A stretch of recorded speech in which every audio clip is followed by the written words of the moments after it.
friends, thank you for watching. My name is Mia and this is my virtual vanity, a place where we both love makeup and we're quite critical of it. Welcome to another art-inspired Shop My Stash, a series in which I take a painting that I find particularly interesting, color-wise, composition-wise, history-wise, and then I create a makeup look based on it while talking about the artist or themes or symbolism or history or whatever else crosses my mind. Today we are going to talk about Georgia O'Keeffe Red Canna, her life and her work. This is how the painting looks like. Without further ado, let me show you my makeup picks and then we can go to the look. So the painting itself is very warm toned, reds, yellows, saturated oranges. So for the base and the bulk of the look, I will be using the Natasha Denona Sunrise palette. But I also need more shades to deepen out the look and give it the vibe that I'm going for. So I will be using Sydney Grace Golden Peach and Bernovich N18. Painting has like shivers of violet purple going through it. So I will be using Nabla Calypso sparingly in the look as an accent color. For the cheeks, I am going to use this Depotted Wet n Wild blush. I feel that this is in Champagne Rose. I will be bronzing my face with the Too Faced milk chocolate matte bronzer. I'm going for a very neutral look on the cheeks because I want the eyes and lips to be the focus since I'm going to use such strong, warm, dark tones. For highlighter, I'm going to use Nabla Ozone, warm champagne color, very beautiful, reflective, luminous. It can be built up to be quite a strong highlighter and I really love this formula. For the lips, I'm going to use Kiko Holiday Gems in 06. I think that with this one, I have only 3 lipsticks in my collection. A more warm toned one, a cooler one. I feel that this is the one that is smack in the middle where it's still red but it has a bit of rosiness in it. Probably won't detract from the look. I hope that once I put it on the lips, it's not going to clash. If it does end up clashing, I will get another one of my red lipstick. This is a comfortable matte velvety formula, unfortunately limited edition because Kiko Milano does love their limited edition stuff, but they dupe themselves out with these limited edition collections, so I am 100% sure that there is some dupe in their permanent collection for this. For primer, I'm going to use the Revolution Super Dewy Skin Elixir.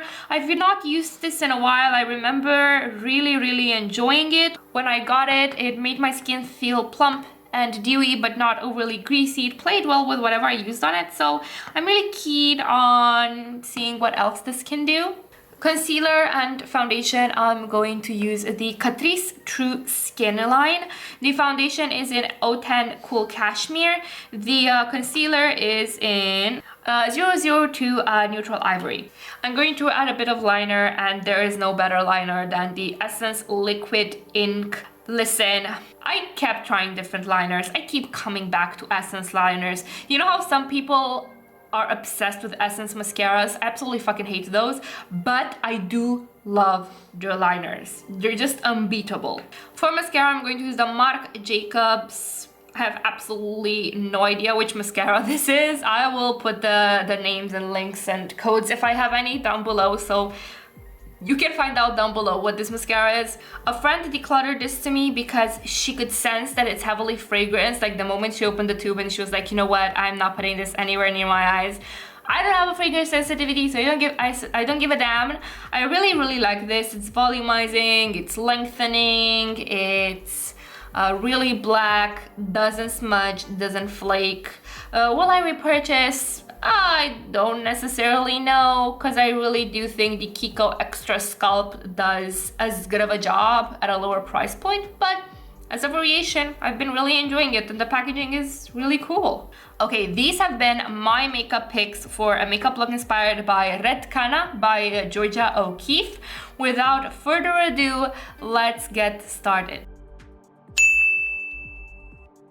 Hi friends! Hi, thank you for watching. Let's just get into the video without too much fluff. Let's just get started, yeah? Today we are going to talk about Georgia O'Keeffe, who was also dubbed mother of American modernism. She's most well known for her flower paintings, although that is, I think, only 10 or 15% of her total body of work. She did in total 200 something paintings of these close-up shots of flowers, which I'm pretty sure you must have seen somewhere because they're quite ubiquitous, they're quite well known. She was a professional artist. She also taught for quite a while. Her body of work consists mainly of New York and New Mexico landscape, as well as these close-up shots, these floral close-up shots. She lived a lot in New Mexico and she was very inspired by the themes there. For many years in her art career, this is what she did, and the floral paintings came out a bit later. While she was teaching, she settled on a watercolor style, which was very popular among female artists at the time. Just to add my personal opinion on it, I can kind of see why, because watercolors are a very freeing style of painting, also very frustrating. I personally love painting in watercolors because you have a degree of control over them, yes, but they will also do what they want. You can go very precise, you can go very loose, you can go wet on dry, wet on wet. It's a very fascinating medium to work with, and it's a pity that at the time it was considered the style that amateurs painted in, because truly to get good at watercolor, there's nothing amateurish about it. You have to have a degree of skill. Anyway, so she did those watercolor paintings for a long time, and she wasn't very well known because of them until she met Alfred Stieglitz. I am side-eyeing her relationship with Alfred Stieglitz, or whatever you pronounce it, a fair bit. Because this man, who was a gallery curator, a photographer, like a man of the arts in general, he was 24 years older than her, funded her way through the arts, which, you know, get it, girl, you better work. He provided financial aid, he provided an endless networking stream of connections of people that he knew. He basically helped her get quite well connected in the art world. Now, why I am side-eyeing it is for the following reason. When he got with her and he saw her work, like the watercolor work, he basically said that she should change her art style to be seen better, to be, I wouldn't say more commercial, because I don't think that was quite a thing back then, but to be more in line with what was popular at the time, or what was unique enough to get her noticed. And he basically made a remark about how her watercolor work is too associated with amateur female painters, and that will hold her back. To make it in the art world, you can't just go and be take me as I am. There's always some sacrifice to make, either moral or ethical or art stylistically wise, or regarding your principles, regarding your themes. Even today, especially today, when the art world is so overly saturated, you have to make some changes. But it kind of grates on my nerves that there was this power dynamic in that relationship, and I'm not necessarily judging, but it's something that stood out to me, that this man, 24 years older than her, financially paved the way for her and also told her, you need to change your work.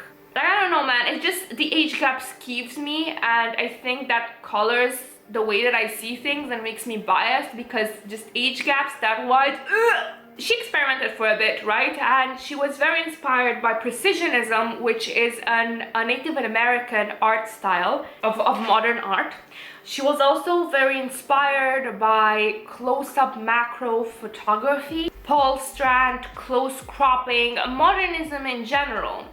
And she settled on this style of close-up shots of flowers, going really into the petals, into the middle of the flower, to get all of those beautiful striations and details that naturally occur in nature. So, the flower paintings, right? The things that Georgia O'Keeffe was most well known for.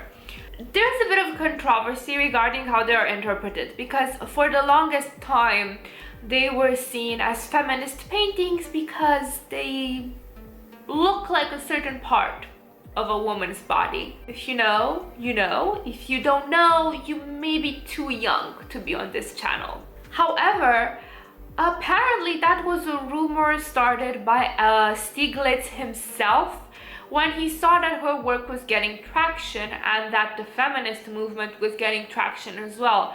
From what I read about him, he seems to be a savvy businessman through and through, and he knew the ways in which to spin Georgia's work to make it more profitable and have more appeal to the people, to the commoners, so to say. Georgia, however, denied any interpretation of the sort. She denied them having any other subject than close-up shots of flowers. She was a feminist. She wasn't a prude of any kind. She also had like nude photography done, and she was quite comfortable in herself as a woman.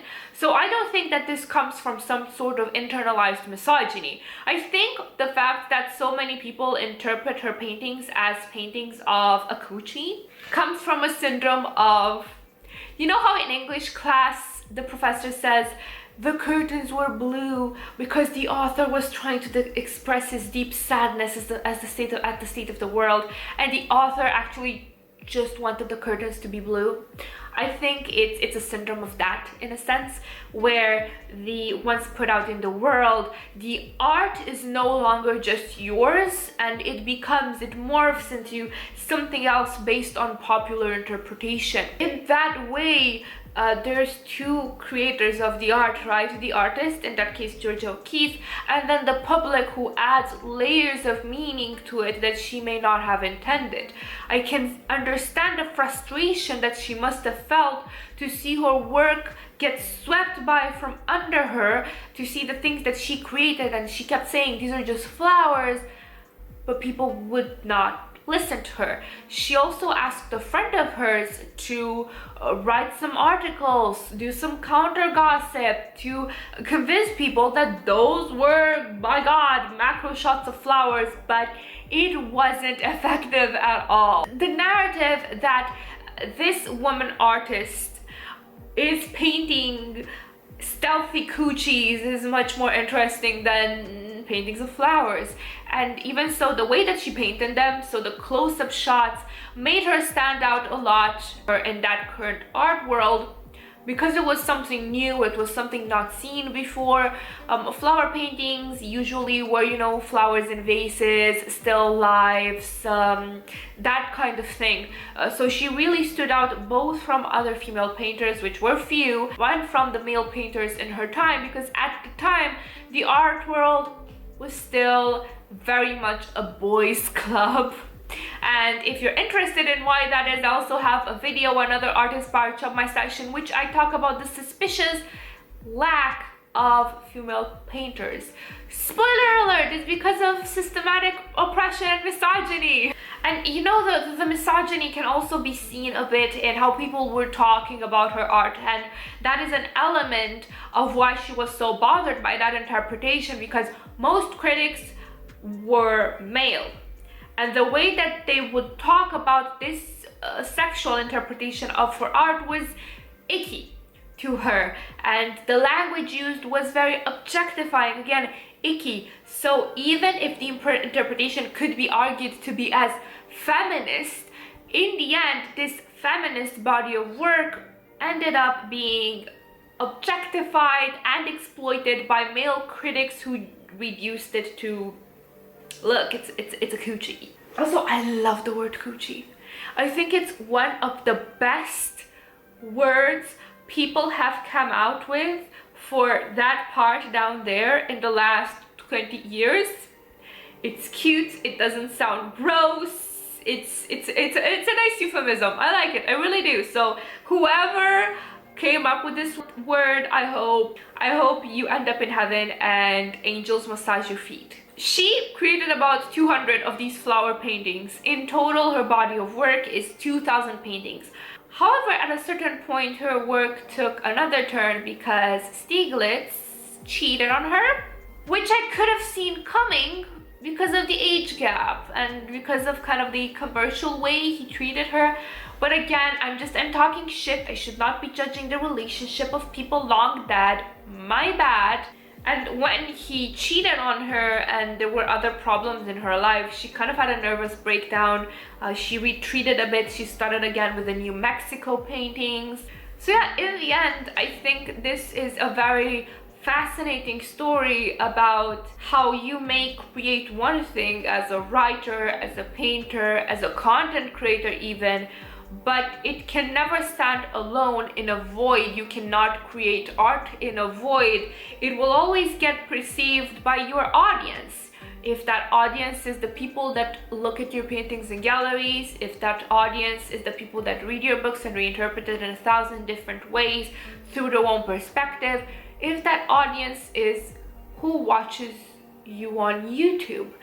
And I think the difference between the messaging of what Georgia O'Keeffe was saying that she was trying to say with her paintings versus what was attributed to her for commercial success versus, again, how that attribution was interpreted by art critics is a huge lesson in how everything can snowball, how sometimes, and actually very often, the way that we perceive a piece of work is very removed from the way that the author intended it to be.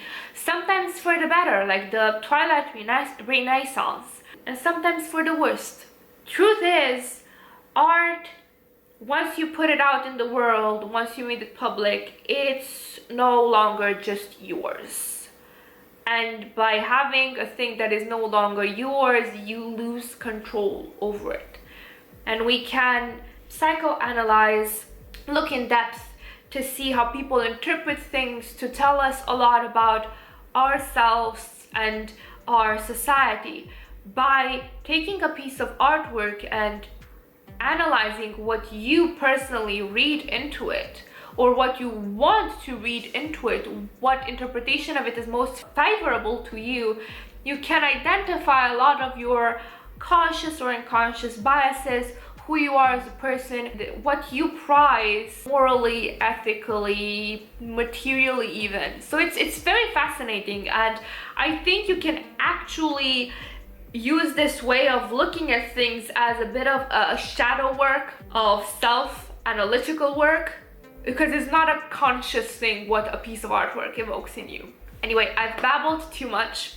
This is the final look. It's very out of my comfort zone, but I really enjoyed creating it. Thank you guys so much for watching, and if you have any suggestions regarding particular artwork that you would like me to do a look inspired by, don't forget to leave it down in the comments. Also, if you'd like to see more art inspired looks, please head over to my Instagram. I am trying to post those there more regularly without videos, just, you know, regular eye looks or full face looks, because those are a bit faster than, you know, creating videos. I know I probably said this like 4 times until now, but yeah, thank you for watching. You're wonderful. Have a wonderful evening, morning, second breakfast, third lunch, or whatever it is you're from. Bye!